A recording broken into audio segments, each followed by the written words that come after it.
Hello and welcome to Bible Bites Daily. Today we have reached 1 Samuel chapter 4. In this chapter, we encounter a sobering account of Israel's defeat at the hands of Philistines and the capture of the Ark of the Covenant. This chapter teaches us the importance of honoring God's presence and not presuming on His power for our own purposes. Let us travel through this passage together and draw wisdom from Israel's mistakes. The single most important lesson from this chapter is that presuming on God's presence and power without genuine reverence and obedience leads to devastating consequences. The Israelites, confident in the presence of the ark, went out to battle against the Philistines with arrogance and presumption.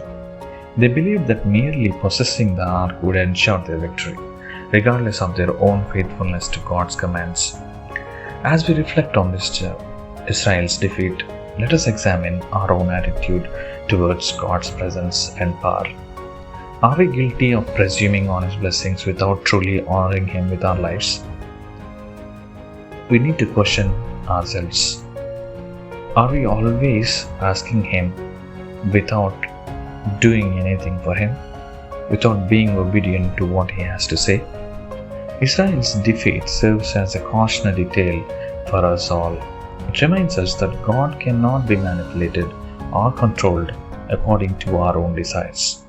He demands genuine reverence, obedience, and humility from His people. He wants us to be pure. He wants us to do it for the right reasons.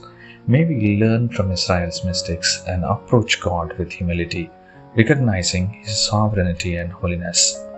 Let us honor His presence in our lives with genuine reverence and obedience, knowing that true victory comes from aligning ourselves with His will.